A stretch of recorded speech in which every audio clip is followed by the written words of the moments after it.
बहुत तेजी से खुदाई करता है और खुदाई करने के बाद जमीन के नीचे उसे लकड़ी की एक प्लेट मिलती है। यहाँ पर म्यूजियम वाले भी आ जाते हैं। दरअसल एडिथ ने उन्हें यहाँ पर बुलाया होता है ताकि वो देख सके कि यहाँ पर खुदाई का काम कैसा चल रहा है। इन दोनों में से एक म्यूजियम का मैनेजर होता है और दूसरा क्यूरेटर। और अब क्यूरेटर ब्राउन के साथ उस लकड़ी के टुकड़े को उठाता है, लेकिन वो बहुत ज्यादा पुराना था, इसीलिए वो टूट जाता है। इससे ब्राउन को बहुत बुरा लगता है। इसके बाद मैनेजर और क्यूरेटर को लेकर एडिथ अपने घर पर आ जाती है, जहाँ पर मैनेजर उससे कहते हैं कि हम चाहते हैं कि तुम ब्राउन को हमें वापस कर दो, क्योंकि रोमन विला पर खुदाई का काम चल रहा है, वॉर शुरू हो चुकी है, इसीलिए हमें और भी लोगों की जरूरत है। वो कहती है कि अगर ब्राउन जाना चाहे तो मैं उन्हें नहीं रोकूंगी। अब ब्राउन यहाँ पर आ जाता है और इन तीनों को बताता है कि मैंने उस लकड़ी के टुकड़े की एज को गलत फिगर आउट किया था, वो हजारों साल पुराना था।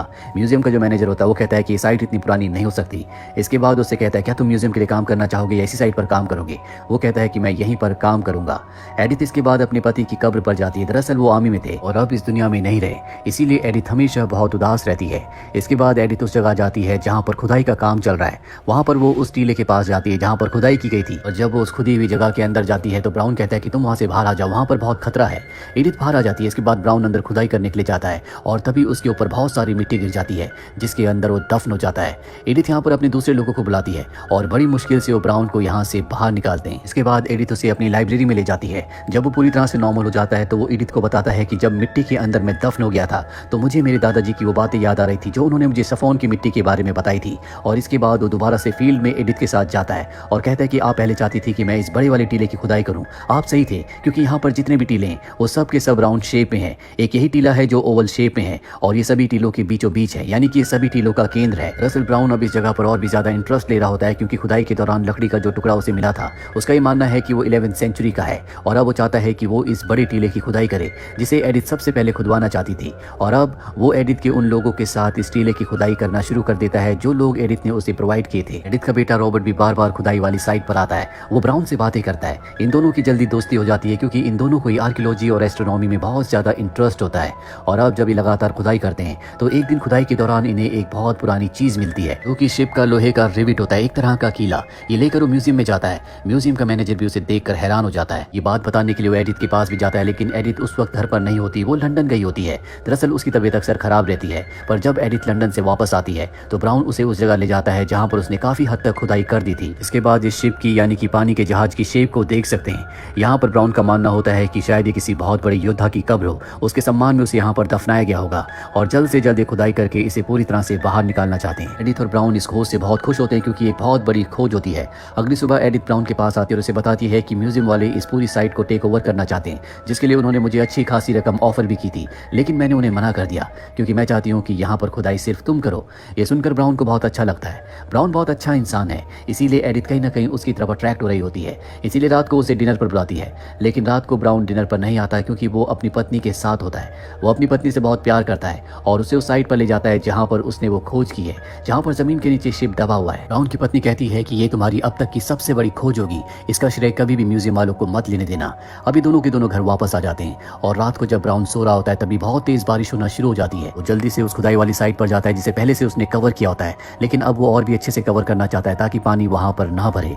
उसकी मदद करने के लिए वहाँ पर एक और लड़का आ जाता है, और ये और कोई नहीं बल्कि एडिथ का कजन होता है, जिसे उसने यहाँ पर ब्राउन की मदद करने के लिए बुलाया होता है। अगली सुबह जब ब्राउन खुदाई कर रहा होता है तो वो एडिथ के कजन को बताता है कि मैंने ऐसे शिप के बारे में पढ़ा था जिसके बीचों बीच एक चेंबर था जिसके अंदर एक कब्र थी। आज हम पूरा दिन यहाँ पर खुदाई करेंगे, जिसके बाद सब का सब क्लियर हो जाएगा। और तभी यहाँ पर जो म्यूजियम का मैनेजर होता है वो म्यूजियम के हेड के साथ कुछ और लोगों को लेकर यहाँ पर आता है, और जब म्यूजियम का हेड इस साइट को देखता है तो वो पूरी तरह से हैरान हो जाता है। वो कहता है कि आर्कियोलॉजी की दृष्टि से ये बहुत बड़ी खोज है, इसीलिए इस पूरी जगह पर मुझे अपना कंट्रोल चाहिए। ब्राउन उसे ऐसा करने से मना करता है। वो कहता है कि मैंने इस जगह की खुदाई की है और इस लैंड की, इस जगह की जो ओनर है वो एडिथ है, और जब तक वो मुझे नहीं कहेंगे तब तक मैं इस जगह पर काम करता रहूंगा।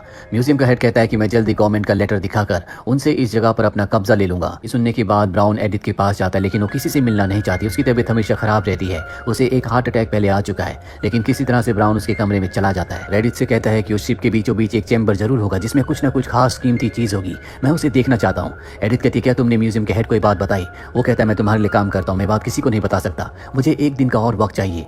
लेकिन एडिथ की तबीयत बहुत ज्यादा खराब होती है। वो कहती है कि म्यूजियम के हेड ने कहा है कि जल्दी वो गवर्नमेंट की तरफ से हमें एक लेटर देगा, जिसके बाद ब्रिटिश गवर्नमेंट का पूरी तरह से इस जगह पर अधिकार होगा। ब्राउन कहता है कि आपकी जमीन है, आप किसी को भी इस तरह से अपनी जमीन पर कब्जा नहीं करने दे सकते। दरअसल एडिथ के पति ने और उसने जमीन इसीलिए खरीदी थी क्योंकि इसकी आर्कियोलॉजिकल वैल्यू बहुत ज्यादा थी, पर अब एडिथ की तबीयत बहुत ज्यादा खराब है, वो ज्यादा कुछ नहीं कर सकती। वहीं ब्राउन भी बहुत दुखी होता है क्योंकि उसने यहाँ पर बहुत ज्यादा मेहनत की थी और अब उसने जो खोज खोज की थी, जो शिप उसने ढूंढा था, उसका पूरा का पूरा श्रेय किसी और को चला जाएगा। अगली सुबह ब्राउन जब खुदाई वाली जगह पर जाता है तो वो देखता है कि वहाँ पर म्यूजियम का हेड अपनी टीम के साथ पहुंच चुका है। वो ब्राउन से कहता है कि तुम भी साइट पर काम कर सकते हो, लेकिन तुम बाहर के छोटे मोटे काम करोगे। ब्राउन को बात बिल्कुल अच्छी नहीं लगती, इसीलिए वो यहाँ से चला जाता है। घर जाता है तो उसकी पत्नी उसे समझाती है कि तुम्हें साइट के आसपास ही रहना चाहिए, ये खोज तुम्हारी है, अगर तुम साइट के आसपास रहोगे तो हो सकता है कि तुम्हें इसका श्रेय मिल जाए। ब्राउन को अपनी पत्नी की बात ठीक लगती है और अगली सुबह उस साइट पर चला जाता है जहाँ पर उसने जो नोट्स बनाए थे वो वहाँ के आर्कियोलॉजिस्ट के साथ शेयर करता है, जिससे आर्कियोलॉजिस्ट कहता है कि तुम्हारे इन नोट्स की वजह से हमें काफी मदद मिलेगी। और अब यहाँ पर लगातार काम चलता रहता है और एक दिन जब ये काम कर रहे होते हैं तभी बारिश शुरू हो जाती है, जिस वजह से इन्हें काम रोकना पड़ता है। सब के सब काम रोक देते हैं। म्यूजियम का हेड कहता है पता नहीं कब ये काम खत्म होगा। यहाँ पर एडिथ भी होती है, वो कहती है कि तुम्हें मिस्टर ब्राउन की हेल्प लेनी चाहिए, तुमने उसे छोटे मोटे काम दिए हैं, अगर तुम उनकी हेल्प लोगे तो तुम्हारा काम जल्दी खत्म हो जाएगा। और इसके बाद म्यूजियम का हेड उनको भी इंपॉर्टेंट काम देता है। अब क्योंकि वर्ल्ड वॉर 2 चल रहा होता है, इसीलिए म्यूजियम का हेड जल्द से जल्द इस काम को खत्म करना चाहता है। यहाँ पर वो 2 और आर्कियोलॉजिस्ट को बुलाता है, इसमें एक का नाम स्टुअर्ट होता है और दूसरी उसकी वाइफ होती है। दोनों के दोनों आर्कियोलॉजिस्ट हैं और ये लगातार अब वहाँ पर खुदाई का काम करना शुरू करते हैं। स्टुअर्ट का अपनी पत्नी के प्रति कोई भी आकर्षण नहीं होता, वो उसे कभी टाइम नहीं देता, वो हमेशा काम करता रहता है। और एक दिन जब ये शिप की खुदाई कर रहे होते हैं तभी वहाँ पर स्टुअर्ट की पत्नी को सोने का एक लॉकेट मिलता है, जो देखकर सबके सब हैरान हो जाते हैं। इसके बाद इन्हें सोने की वहाँ पर और भी चीजें मिलती है, जिसमें सोने की तलवार, सोने की कवच और सोने के और भी आभूषण होते हैं। यानी कि ये उस चेंबर तक, सेंटर जगह तक पहुंच गए हैं जिसके बारे में ब्राउन को पता था। ब्राउन को यहाँ पर सोने का एक सिक्का भी मिलता है, वो कहता है ये एंग्लो एज का है, यानी कि 7वीं शताब्दी का है। हालांकि जो म्यूजियम का हेड होता है वो इस बात पर यकीन नहीं करता, पर जब वो मैग्नीफाइंग ग्लास से उस सिक्के को देखता है तो उसे समझ में आ जाता है कि ब्राउन जो कह रहा है वो सच है। वो ये देखकर बहुत खुश हो जाता है। वो कहता है कि इतिहास अब पूरी तरह से बदल चुका है। हमें पता है कि 7वीं शताब्दी में भी लोग सिक्कों का इस्तेमाल करते थे, उनकी अपनी एक पूरी सभ्यता थी। उन्हें जमीन के नीचे से जितनी भी पुरानी चीजें मिली होती है सबको संभाल कर रखते हैं। म्यूजियम का जो हेड होता है वो इसे लंदन ब्रिटिश म्यूजियम में ले जाना चाहता है। रेडिथ कहती है कि हमें ऐसा नहीं करना चाहिए, कोर्ट का फैसला अभी तक नहीं आया, जिसका मतलब ये है कि इस जमीन का और यहाँ से निकलने वाली हर एक चीज का पूरा अधिकार मेरे पास है। वैसे भी वॉर की वजह से ब्रिटिश म्यूजियम को खाली करवाया जा रहा है, अगर हमने इसे वहां पर भेजा तो इन चीजों को भी खतरा होगा। एडिथ को इस बात का भी डर होता है कि कहीं उसे इन चीजों का राइट मिले या ना मिले। एडिथ ब्राउन से कहती है कि यहाँ पर जितनी भी चीजें मिली हैं वो सब की सब मेरे बेडरूम में रख दी जाए, और अब सारी चीजें उसके बेडरूम में रख दी जाती है। ये एडिथ का जो कजन होता है जिसने उसे यहाँ पर ब्राउन की मदद के लिए बुलाया होता है, उसका स्टुअर्ट की पत्नी से, जो कि आर्कियोलॉजिस्ट है, अफेयर शुरू हो जाता है, क्योंकि स्टुअर्ट अपनी पत्नी पर कभी ध्यान नहीं देता। स्टुअर्ट को भी कुछ काम आ जाता है जिस वजह से उसे अपनी पत्नी को उसी साइट पर छोड़कर दूसरी जगह काम करने के लिए जाना पड़ता है। अगले दिन जब सबके सभी काम कर रहे होते हैं भी वहाँ पर एडिथ आती है और सबसे कहती है कि फ्राइडे को कोर्ट का डिसीजन आएगा, जिसके बाद पता चलेगा कि इस पूरे खजाने का, इस जगह का असली हकदार कौन है। मैं चाहती हूँ कि आसपास रहने वाले हर एक इंसान को इस साइट दिखाई जाए। हालांकि म्यूजियम का जो हेड होता है वो ऐसा नहीं चाहता, लेकिन फिलहाल यहाँ पर जितनी भी चीजें उन सब पर एडिथ का अधिकार है, इसीलिए उसे कोई नहीं रोक सकता। एडिथ की तबीयत और भी ज्यादा खराब होने लगती है। उसके कजन को एयरफोर्स से लेटर आ जाता है, यानी कि उसे अब एयरफोर्स को ज्वाइन करने के लिए जाना होगा। हालांकि एडिथ उसे मना करती है, कहती है कि मेरे मरने के बाद मेरे बेटे का ध्यान तुम ही रखोगी, पर वो कहता है कि अब मेरे पास कोई चॉइस नहीं है, मुझे अब जाना ही होगा, और वो अपनी ड्यूटी ज्वाइन करने के लिए चला जाता है। फ्राइडे को कोर्ट का फैसला भी आ जाता है, जिसमें कोर्ट ये फैसला करती है कि उस जगह पर पूरी तरह से एडिथ का अधिकार है, यानी कि वहां से जो भी चीजें निकलेंगी वो सब की सब एडिथ की है। ब्राउन एडिथ को लेकर घर आ जाता है, जहां पर अगले दिन एक बहुत बड़ी पार्टी ऑर्गेनाइज की जाती है, जिसमें आसपास के सभी लोकल लोगों को बुलाया जाता है। उन्हें वो साइट दिखाई जाती है और उस साइट की इंपॉर्टेंस के बारे में भी बताया जाता है। उस सबको बताती है कि हमें शिप के बीचों बीच एक कब्र मिली थी, जिसमें हमें बहुत ही पुराना खजाना मिला, और ये पूरी जो खोज है इसका श्रेय जाता है मिस्टर ब्राउन को। ये सुनकर ब्राउन बहुत खुश होता है, क्योंकि उसने जो खोज की थी उसका श्रेय उसे मिल गया। हालांकि म्यूजियम का जो हेड होता है वो इस बात से खुश नहीं होता, लेकिन अब वो कुछ भी नहीं कर सकता।